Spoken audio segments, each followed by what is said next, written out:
Well, wow, look at this. Good afternoon, North Carolina. Tamala.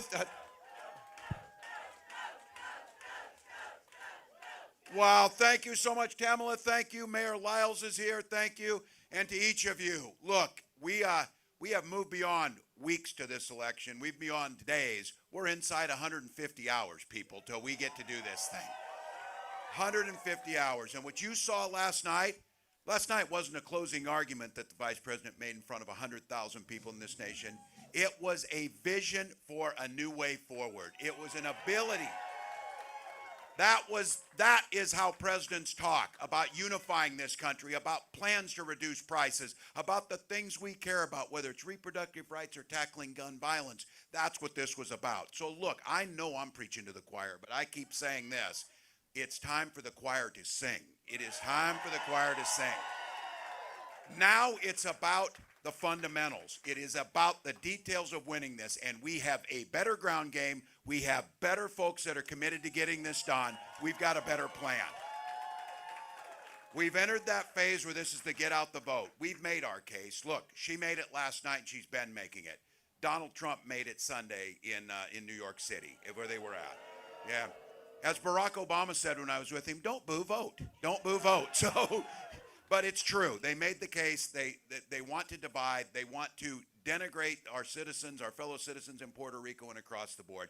But look, is that a surprise to anybody? We knew exactly where Donald Trump was. But as she said, that's not where the American people are at. That's not where we're at as a country. And 250 years of this grand experiment are not going to be brought down by a con man from New York City. I'll guarantee you that. They're not going to be brought down. So nobody said it would be easy, but every one of you knows that old adage, and it's true. Anything worth having is worth working for. And that hard work can be good work. And what Kamala has shown us too is hard work can be joyful work. Hard work can be good. This is a privilege. We have to fight to hold this democracy.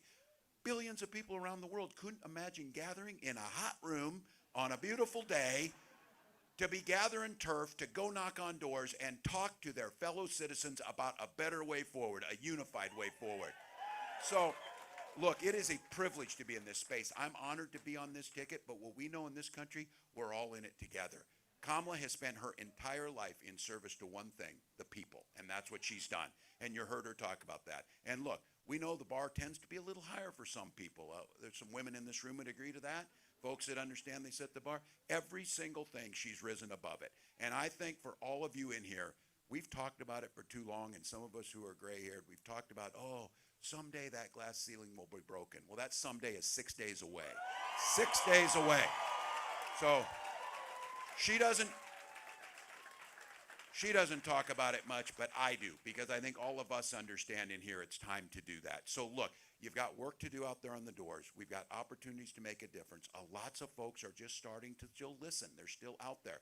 And it became clearer and clearer over these days that we can choose a path that includes everyone, that is hopeful, that it adheres to the American values, or we can get dark, negative, and sink into a place that's all about one person, Donald Trump.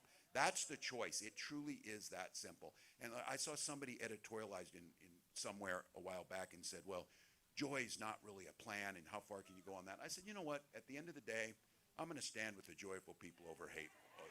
I'm going to stand with them. Because how else did we carve out a life here? This is our heritage. We are a resilient people. We're full of grit. We're full of optimism. And the one thing we know is we see those less fortunate not as punchlines for jokes. We see them as our neighbors and people we're going to stand for.